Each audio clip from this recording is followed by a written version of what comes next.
할렐루야. 하나님께서 오늘도 우리 함께 하십니다. 더 복되고 귀한 것으로 주님께서 세우시기를 주님의 이름으로 축원합니다.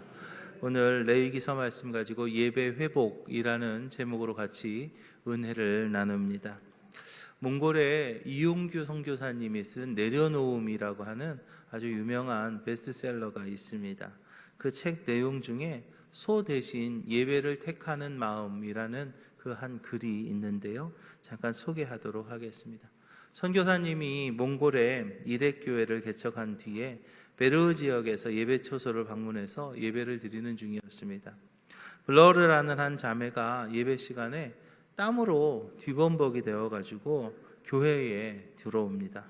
그 자매는 몇 달 전에 기도를 통해서 귀가 안 들리던 사람이었는데 귀가 들리게 되는 그런 기적을 체험했던 자매였고요. 예배 시간 얼마 전에 몇 시간 전에 그날 소를 잊어버린 거예요. 그래서 계속해서 우리 소가 어디 갔나 하고 여기서 찾고 저기서 찾고 소를 한참 찾으러 돌아다녔습니다. 그런데 소를 한참 찾으러 돌아다니다가 이렇게 보니까 예배 시간이 임박한 거죠. 거기서 이제 고민을 하는 거죠. 어떻게 해야 되나 하고 고민하다가 잊어버린 소를 계속 찾아야 되나, 예배에 참여해야 되나 하다가 에라 모르겠다, 이제 예배를 참석해야 되겠다 하고 소를 포기를 하고 그 들판을 가로질러 뛰어옵니다. 그래서 그 예배 처소에 그 땀을 흠뻑 젖어서 들어왔다는 거죠. 그 이야기를 들은 선교사님은 소가 아닌 예배를 선택했던 이 자매의 믿음의 결단을 부끄럽게 하지 말아달라고 하나님 앞에 간절히 기도했다고 그러죠. 그런데 예배가 다 끝나가는데 그 예배처소 바깥에서 음매하고 소 울음소리가 들립니다. 잃었던 소가 집으로 오지 않았고요, 예배처소로 온 거예요. 보통 소가 집을 나갔다가 다시 돌아오면 집으로 돌아와야 되는데 어찌된 일인지 예배처소로 돌아온 거죠.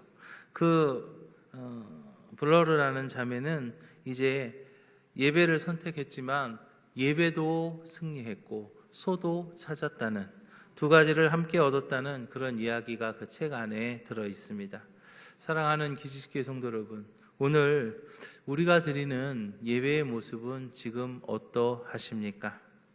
우리가 주일 아침에 예배를 드리기 위해서 교회에 와서 그냥 자리를 지키고 있다고 해서 그 모습이 하나님께서 바라시는 참된 예배의 모습은 아닐 수도 있다는 것입니다. 그 자리가 분명 예배의 자리이긴 하지만 그렇다고 해서 그냥 앉아만 있는 예배까지도 하나님께서 기뻐하시는 예배, 하나님께서 받으시는 참된 예배라고 볼 수는 없다는 거죠. 우리는요, 예배를 통해서 하나님을 만나야 될 줄로 믿으시기 바랍니다. 우리는 예배를 통해서 하나님의 음성을 들어야 될 줄로 믿으시기 바랍니다. 그리고 우리는 예배를 통해서 하나님께서 날 위해 준비해 놓으신 그 복을 받아 누려야 될 줄로 믿으시기 바랍니다. 예배 가운데서 하나님께서 나에게 주시는 그 음성을 내가 듣고 그 하나님의 복을 내가 누려야 되는 거예요. 하나님의 백성들은요, 성전에서 하나님을 높였고 성전에서 하나님의 말씀을 들었습니다. 하나님 주시는 말씀을 듣고 그대로 살기 위하여 성전으로 나왔던 것이죠. 왜냐하면 그것이 복된 인생이라는 것을 그들은 이미 알았기 때문입니다. 시편에서 말합니다. 여호와를 경외하며 그 도에 행하는 자마다 복이 있다라고 말하고 있습니다. 오늘 본문의 말씀은 우리가 예배를 어떻게 드려야 되는가에 대한 말씀입니다. 하나님께서는 우리에게 도움을 주시고 하나님께서 우리에게 응답도 주시고 하나님께서 우리에게 복을 받게 하시려고 우리에게 예배해라 라고 명령하셨습니다. 모세를 통해서 아론과 그의 아들들이 하나님께 예배드릴 것을 명하셨죠. 하나님의 백성들은 예배를 통해서 많은 복을 받은 것을 우리가 봅니다. 아론도 귀한 예배를 통해서 하나님의 복을 받았죠. 그러나 귀한 예배를 잘못 드리면 복은커녕 오히려 화가 되고 도움을 받기는커녕 오히려 하나님의 징계를 받는 경우도 있다는 것을 우리가 알아야 됩니다. 그렇기 때문에 우리는 하나님 앞에서 하나님이 받으시는 참된 예배, 할렐루야, 하나님이 받으시는 참된 예배를 우리가 드려야 될 줄로 믿으시기 바랍니다. 예배를 드리는 데 있어서 바른 방법이 대단히 중요해요. 그 형식이 중요한 것이 아니라 하나님께서 기뻐 받으시는 예배, 하나님께서 기뻐하시는 참된 예배를 드려야 되는 거예요. 하나님이 받으시는 참된 예배를 우리가 드려야 된다는 거죠. 말라기서에 보니까 만군의 여호와가 이르노라 너희가 내 단 위에서 헛되이 불사르지 못하게 하기 위하여 너희 중에 성전문을 닫을 자가 있었으면 좋겠노라. 내가 너희를 기뻐하지 아니하며 너희 손으로 드리는 것을 받지도 아니하리라 라고 하셨어요. 하나님께서 뭐라고 그러셨어요? 성전문을 닫을 자가 있으면 좋겠다라고 그랬어요. 여기서 뭐라고 그랬어요? 내 단위에 헛되이 불사르지 못하게 하기 위해서. 즉 이것은 무슨 말인가 하면 잘못된 예배를 드립니다. 잘못된 예배를 드리니 차라리 성전문을 닫아라라고 말씀하시는 거예요.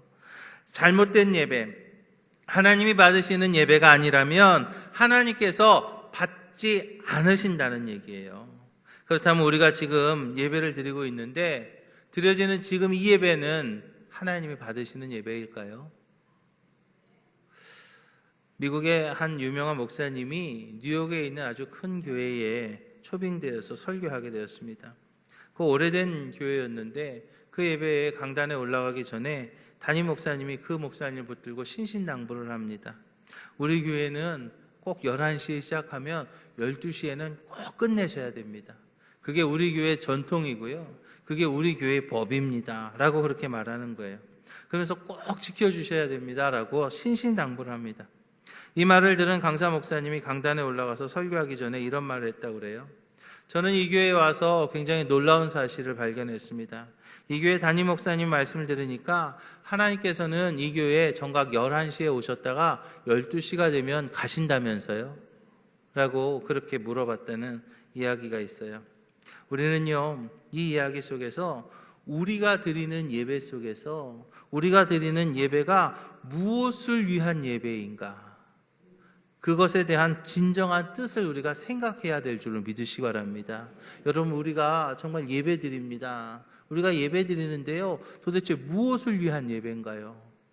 예배 드리는데요, 아름다운 성가대를 위한 예배인가요?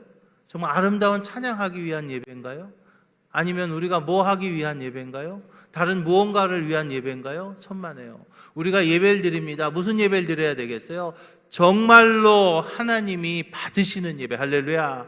우리가 이 예배를 통해서 정말로 하나님을 만날 수 있어야 된다는 거예요. 우리가 이 예배를 통해서 다른 어떤 것보다 중요한 것은 우리가 하나님의 음성을 들어야 된다는 거예요. 어떤 경우에는 예배드리러 들어오시면서부터 앉으면서부터 하나님의 음성이 들릴 수도 있습니다. 어떤 경우에는 성가대 아름다운 찬양을 들으면서 거기에서 말씀하시는 하나님의 음성을 우리가 들을 수도 있어요. 어떤 경우에는요, 나가시다가 주차장에서 하나님께서 말씀하시는 그 하나님의 음성을 들을 수도 있고요. 어떤 경우에는요, 말씀 가운데서 하나님께서 나에게 정말로 내 폐부를 찌르는 하나님의 음성을 들을 수도 있는 거예요.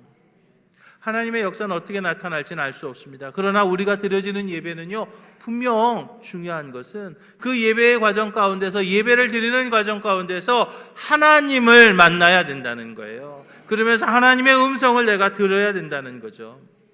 역대상 16장에서 말합니다.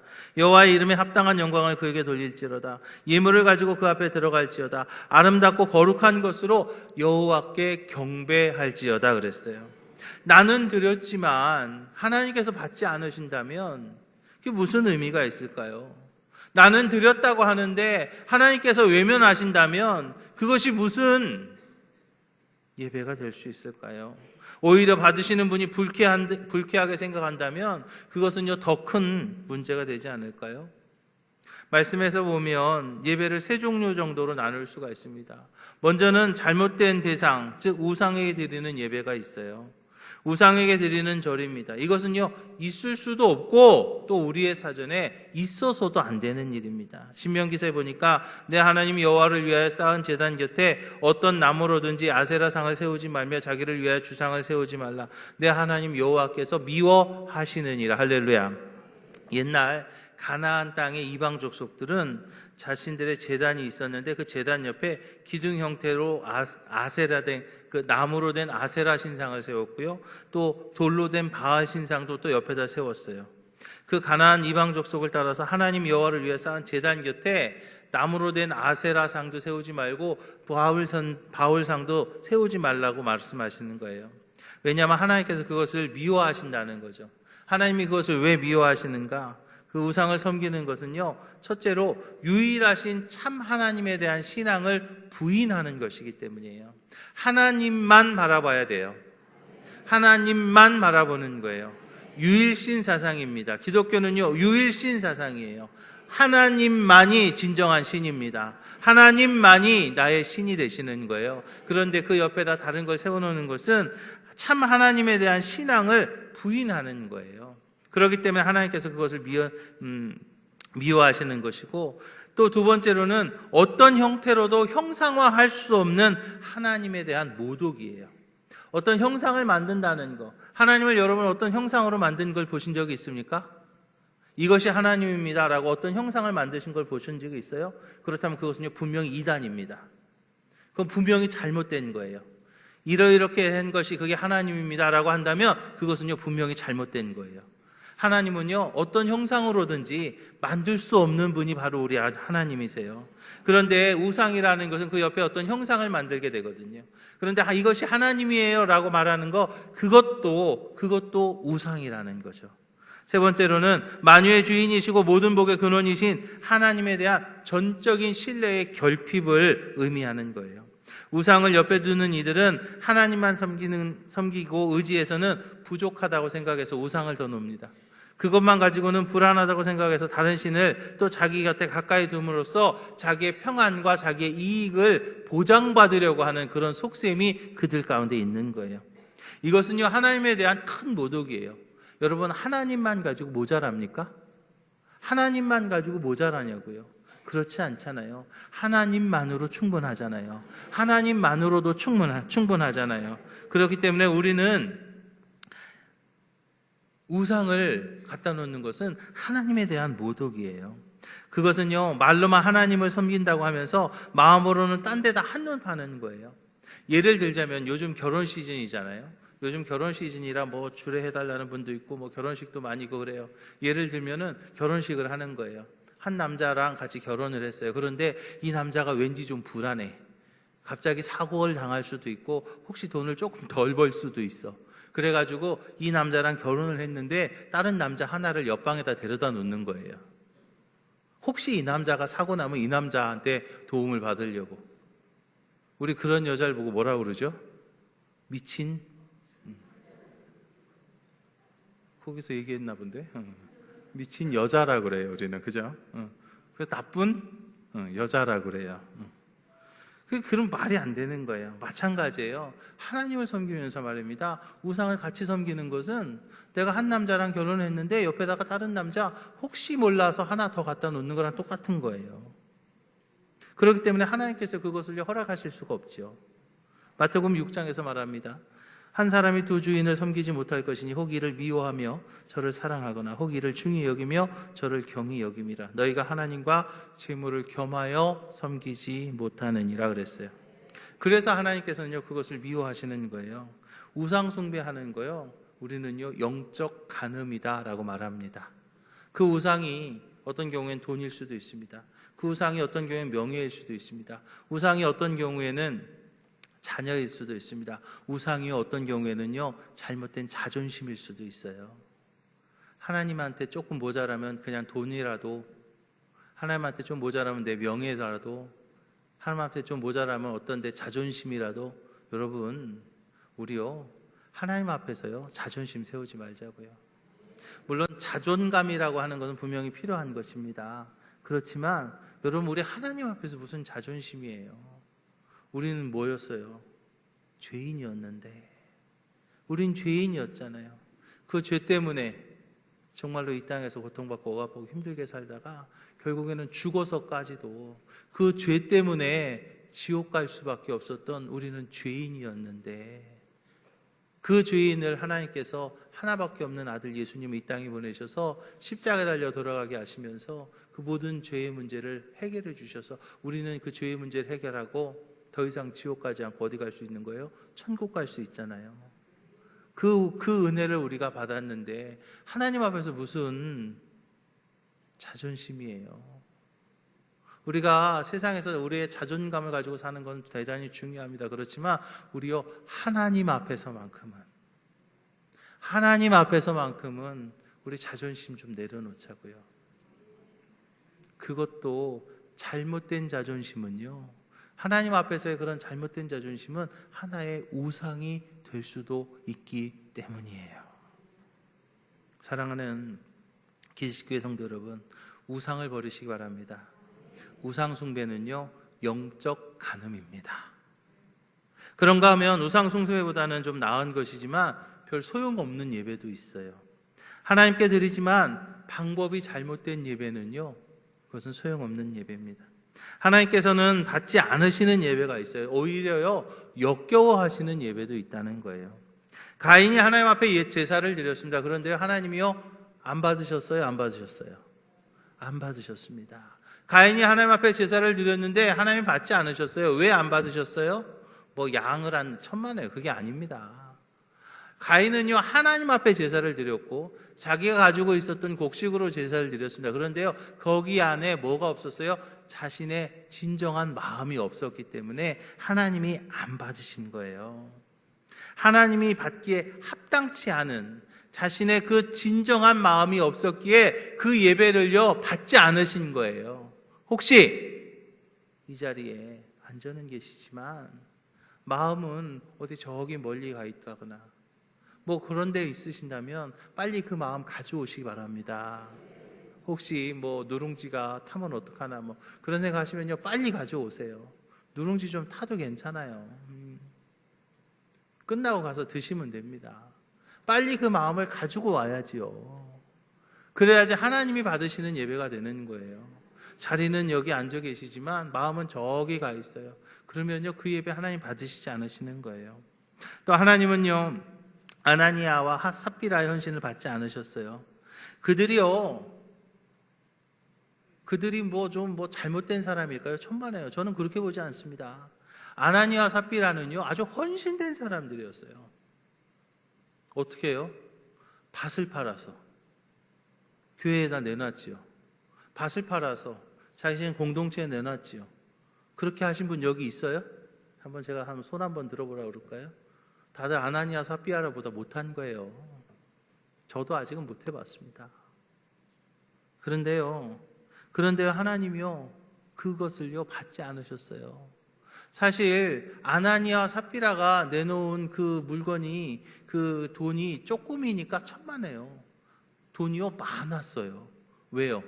어떻게 알 수 있어요? 아나니아 삽비라가 그것을 팔았는데, 돈을 가지고 왔는데 돈이요, 욕심들 만큼 돈이 많았어요. 한 1,000원, 2,000원쯤 됐으면 아마 욕심 안 들어서 그냥 하나님한테 다 드리지 뭘 띄어. 그런데요, 좀 많았던 것 같아요. 그러니까 거기에서 일부를 띄고 내놔도 별 문제가 없을 것 같은 거죠. 그러니까 그만큼 많았던 거예요. 그런데도요, 하나님께서는요, 받지 않으셨습니다. 왜요? 그 안에 거짓이 들어있었기 때문에. 하나님 앞에 드리는 것 중에 거짓이 있다면 하나님 받지 않으셨어요. 이거는 뭐 그냥 좀 크니까 그래도 좀 받지 뭘, 천만에요. 여러분, 하나님 가난하지 않습니다. 여러분, 하나님이 가난하지 않아요. 이건 큰 거니까 그냥 좀 받아주죠. 뭐 조금 이렇게 좀 뛸 거 띄고 뭐 해도 좀 받아줘. 천만에요. 하나님 뭐 그러시는 분 아니에요. 하나님한테는요, 1,000원이나 5,000원이나 10만 원이나 1,000만 원이나 하나님한테는 다 똑같은 거예요. 그게 뭐 하나님 앞에서 1,000만 원은 더 크고 5,000 원은 좀 작고 천만의 말씀이에요. 하나님은요, 1,000원이나 1,000만 원이나 큰 의미가 없는 거예요. 마태복음 5장에서 말합니다. 하늘에 계신 너희 아버지의 온전하심과 같이 너희도 온전하라 그랬어요. 그런데 아나니아 삽비라의 마음에는요, 그 온전함이 없었기 때문에 하나님께서 그 예물을 받지 않으신 거였어요. 온전한 감사를 받으시는 하나님이신 줄로 믿으시기 바랍니다. 온전한 11조를 받으시는 하나님이신 것을 믿으시기 바랍니다. 온전한 우리의 마음을 받으시는 하나님이신 것을 믿으시기 바랍니다. 또 오늘 본문의 배경이 되는 나답과 아비후의 제사도 하나님 받지 않으셨어요. 아론의 아들들이었던 나답과 아비후는 여호와 앞에서 분향하였지만 여호와 앞에서 나온 불이 그들을 삼켜서 그들이 죽고 말았죠. 어쩌면 아나니아, 나답과 아비후는요 이렇게 변명했을지도 모릅니다. 어떻게 하다 보니까 너무 바빠가지고 하나님 전에 있던 불이 꺼졌고 사람들은 막 밀려오는데 한 명, 두 명도 아니고 막 30명, 40명, 막 100명씩 몰려오는데 이거 뭐 어쩔 수 없어서 그냥 제사 드리러 온 사람들한테 어떻게 할 수가 없어서 그냥 다른 불이라도 갖다가 우선 제사 드렸습니다라고 그랬을지도 모릅니다.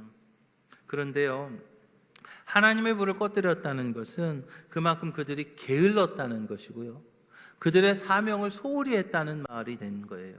그렇기 때문에 하나님께서는요 나답과 아비후의 그 제사를 받지 않으셨고 그리고 징계하신 것입니다. 또 우사라는 사람이 있죠. 우사는 법궤를 옮기다 그 법궤를 손에 대면서 죽었습니다. 그런데 우사가 그냥 심심해서 만진 게 아니에요. 법궤를 보호하려고 그랬던 거죠. 제사장이 아닌 이가 절대로 만져서는 안 될 법궤를 만진 거예요. 여기에서도 우리가요 어떻게 보면 우사의 동기를 이해는 할 수 있어요. 이해는 하는데 용납은 안 되는 거예요. 이해는 돼요. 왜요? 하나님을 상징하는 법궤가 수레에서 떨어지게 생긴 거예요. 하나님을 상징하는 법궤가 수레에서 떨어지면, 미끄러지면 이제 그것이 이제 부서질지도 몰라요. 어떻게 감히 하나님을 상징하는 법궤가 떨어진 것을 그냥 볼 수가 있어요. 그냥 볼 수 없어서 자기가 손으로 그것을 만진 거예요. 손으로 그것을 막은 거예요. 그러나 그 마음은 좋았지만 법궤를 손으로 만져서는 안 된다는 하나님의 율법을 지키지 않은 거죠.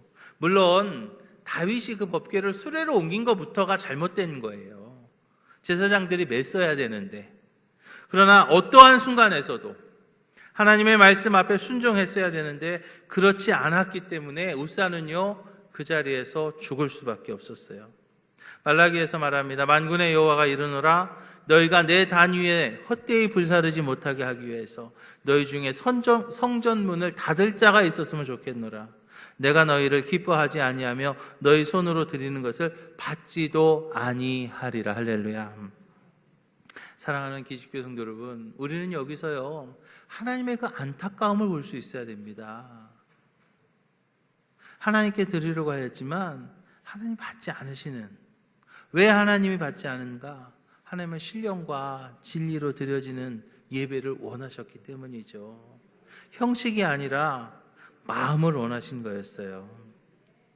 한 장로님이 계셨어요. 이분은 예수를 믿지 않았습니다. 그런데 부인이 된 권사님을 너무 사랑해서 이 여자 없이는 못 살겠다 하고 그 권사님을 쫓아다녔습니다. 근데 교회를 안 다니면 결혼을 못 한다고 그러니까 교회를 다니기로 약속을 하고 교회를 다닙니다. 그리고 결혼을 했습니다. 그러고 나서 교회를 안 다녔을까요? 안 다녔을까요? 안 다녔어요. 1년이 지났습니다. 2년이 지났습니다. 그런데 어느 날 갑자기 와이프가 없어진 거예요. 어디 갔지? 하고 한참 찾았는데 보따리 싸고 친정에 가 있는 거예요. 이유인 즉슨 교회에 나가기로 했는데 왜 교회를 안 나가냐? 교회에 나가면 다시 돌아갈 것이고 교회 안 나가면 뭐 그냥 여기서 그냥 끝내야지 하고 협박을 받았대요. 그런데 그 아내를 너무 사랑했던 그 장로님은 알았어, 내가 교회 갈게 하고 그 교회를 다시 다니기 시작합니다. 그분이 교회를 다니는 목적은 오직 아내를 기쁘게 하기 위해였습니다. 그런데 그 중에 은혜를 받게 되었고 변화에 되어서 지금은 장로님이 되셨다는 거죠. 그럴 수 있습니다. 누구의 강요 때문에 교회에 올 수도 있고요, 누군가의 간청에 못 이겨서 그 사람을 위해서 예배드리러 올 수도 있습니다. 그러나 거기서 그냥 끝이라고 했다면 너무나 안타까운 일이죠. 예배는요 사람을 위해서 드리는 것이 아닙니다. 예배는요 하나님을 위해서 드리는 거예요. 특별히 오래 믿은 분들 중에, 저처럼 뭐 모태신앙이라고 하는 사람들 중에 형식적인 예배가 종종 있게 되는 것을 우리가 봅니다. 그래서는 안 됩니다. 우리가 드린 예배 가운데는요 나에게 주시는 그날의 은혜가 있음을 믿으시기 바랍니다. 그 시간에 주시는 그 은혜가 있어요. 오늘 못 받으면 내일 받지, 내일 못 받으면 다음 주에 받지. 천만에요. 오늘은 오늘의 은혜가 있고요, 내일은요 내일의 은혜가 있어요. 그런데 내가 그것을 받지 못한다면요 얼마나 안타깝겠습니까? 사랑하는 기지교회 성도 여러분, 하나님을 기쁘시게 하는 참된 예배자가 되시기를 주님의 이름으로 축원합니다. 세 번째로, 하나님이 원하시는 예배를 우리가 드려야 되겠는데, 하나님께서 정말로 원하시는 예배는 바른 대상과 바른 방법으로 드리는 예배임을 믿으시기 바랍니다. 예배를 드리는 바른 방법이란 형식을 이야기하는 것이 아니에요. 마음을 이야기하는 거예요. 전에 천안에 있을 때 어떤 분이 그래요. 왜 이 교회는 주기도문 안 해요? 그래서 제가요, 주기도문이요? 예배에 꼭 주기도문을 해야 되나요? 자기가 옛날 다니던 교회는 주기도문을 꼭 했대요. 그래서 그 교회는 그렇고요, 우리 교회는 안 합니다. 그리고 또 물어봐요. 왜 설교 전에 광고를 하죠? 설교 끝나고 광고하는 거 아니에요? 라고 물어봐요. 자기가 옛날에 다니던 교회는요, 설교 끝나고 광고를 했지 설교 전에 광고하는 거 자기가 처음 봤대요. 그래서요, 제가 그랬어요. 설교 전에 광고해도 하나님 앞에 예배 드리는 거고요, 설교 후에 광고해도 하나님께서는 그 예배 받으십니다. 그랬어요. 그게 중요한 게 아니에요. 그게 중요한 게 아니고요, 뭐 설교 전에 뭐 광고를 하냐, 설교 뒤에 광고를 하냐, 그게 중요한 게 아니에요. 마음이 담겨져 있어야 되는 거예요. 하나님이 받으시는 예배는요, 바른 대상과 바른 방법을 가지고 예배 드리는 거죠. 그 형식이 중요한 게 아니라는 거예요. 유명한 우스갯소리예요. 아마 그전에도 제가 한번 이 얘기를 했을 것 같아요. 어느 목사님 댁에 추석에 마트를 경영하는 장로님이 선물을 배달하셨어요. 잘 포장된 박스가 왔어요. 아주 예쁘게, 아주 멋지게 포장된 박스가 왔어요. 그런데 목사님 감사한 마음으로 그거를 받아서 그걸 쫙 열었어요. 그런데 깜짝 놀란 거예요. 그 안에 뭐가 들어있었는가? 경주법주. 뭔지 아시는 분들도 있고 아마 모르는 분도 있군요. 저희 할아버지는 옛날에 경주법주를 참 좋아하셨어요. 근데 온 가족이 이제 고민이 쌓인 거예요. 장로님이 보내신 거예요. 와, 신난다. 장로님이 보낸 선물이니까 둘째 아들이, 아빠 장로님이 보낸 거니까 한 잔 먹으면 안 돼? 둘째 아들 꽁 때려주고, 그리고 그거를 잘 이렇게 밑에다가 책상 밑에다 잘 놔뒀어요. 며칠 뒤에 과일 상자를 들고 장로님 찾아오셨어요. 잘못 배달됐다는 거죠. 직원들한테 인사할 분들 명단을 쭉 줬더니, 그리고 야, 선물 보내라 그랬더니 목사님한테 술 보냈다는 거죠. 그런데요, 선물 보냈지만 진정한 마음이 온 건 아닙니다. 물론 경주법주가 과일보다 훨씬 더 비쌀 수도 있어요. 그러나 진정한 마음을 보낸 건 아니죠. 어떤 때는 저한테 목사님 이거 처음 난 가지예요 하면서 가지 하나 이렇게 주시는 분도 있고, 목사님 이거 처음 난 호박이에요 하고 처음 달린 호박이에요 갖다 주시는 분도 있습니다. 가지도 참 맛있게 먹고 호박도 맛있게 먹습니다. 그런데 저는 가지를 먹은 게 아니에요. 호박을 먹은 게 아니고요, 그분들의 마음을 먹었습니다. 하나님도요, 우리의 마음을 받기를 원하십니다. 형식이 전혀 필요 없다는 것은 아니에요. 형식도 필요해요. 이왕이면 형식에다가 마음까지 더 바라면, 이렇게 더 들어있으면 더 바랄 게 없겠죠. 그런데 진정으로 중요한 것은 바로 마음입니다. 중고등학교 때 성탄절 때 이렇게 선물 교환 이렇게 해보신 적 있잖아요. 저는 그 당시에 그랬어요. 큰 박스가 이렇게 큰 선물이 걸리면요, 별로 안 좋아했어요. 왜 그런지 아시죠? 그 안엔 주로 뭐 들어있어요? 뻥튀기. 이렇게 박스가 크면 보통 뻥튀기예요. 제가 안 봐도 뻔해. 이렇게 좀 그냥 포장이 좀 허술해도 실속이 있으면 그게 훨씬 더 좋거든요. 이왕이면 뭐 포장도 좋고 실속도 있으면 더 좋고요. 그런데 이것이 우리의 예배를 받으시는 하나님의 마음임을 믿으시기 바랍니다. 우리가 정말 아름다운 모습으로 하나님 앞에 정말 정성을 다해서 우리 마음을 다해서 하나님 앞에 예배드리는 그 모습을 하나님께서는요, 진정으로 원하시고 하나님께서 그것을 받으신다는 거예요. 사랑하는 기지교회 성도 여러분, 우리의 예배 가운데 함께 하시는 하나님 만나시기를 주님의 이름으로 축원합니다. 나에게 말씀하시는 그 하나님 만나시기를 주님의 이름으로 축원합니다. 그러기 위해서 하나님을 찬양할 때 우리가 그냥 굳은 표정으로 찬양할 게 아니라 정말 마음속에서 우러나오는 찬양을 해야 돼요. 정말로요, 제가 지금도 생각하는 게 있어요. 저 친구 하나가 있습니다. 제 친구는요, 음정 박자 완전 무시해요. 그래서 저희들이 신학교 다닐 때 목동에 그 신학교 채플 밑에 지하실에 그 저기가 있어요. 기도실이 하나 있어요. 거기 가면 그 친구가 맨날 찬양해요. 그런데 어쩌면 그렇게 못할까? 저희들끼리 고민했어요. 알죠, 어딘지? 우리끼리 고민했어. 야, 쟤는 목회 어떻게 하나? 지금요, 목회 잘합니다. 하나님 앞에서 그 어떤 그 진실된 마음이 있으니까요, 목회 잘해요. 근데요, 아직도 찬양은 잘 못해요. 그렇지만 그 마음이 있어서요, 참 잘해요. 하나님을 진정으로 경배하는 찬송이 있어야 됩니다. 기도를 할 때도 마찬가지고, 뭐 이렇게 할 때도 마찬가지예요. 저는 좀 아쉬운 게 있어요. 뭐 예배 드리고 뭐 사회 보고 기도할 때 다 같이 예배 드리겠습니다. 뭐 난 그 소리가 안 나와. 난 왜 그걸 못 하나 몰라. 가끔 특히 장례식장 갔을 때는 좀 이렇게 막 좀 이렇게 그런 거 있잖아요. 베이스로 확 해가지고 멋지게 막 하면은 좀 은혜가 더 될 텐데. 근데 뭐 그게 안 돼. 뭐 그래도 뭐 그런데 하나님 뭐 그런 어떤 거룩한 그 목소리가 아니라 사실은 그 마음을 하나님께서 받으시는 것을 기억하시 바랍니다. 사랑하는 기지교회 성도 여러분, 하나님이 기뻐 받으시는 참된 예배자가 되시기를 주님의 이름으로 축원합니다. 하나님은 영이시니 예배하는 자가 신령과 진정으로 예배할지니라. 예배 성공하면 인생 성공합니다. 예배 성공하면 인생 성공합니다.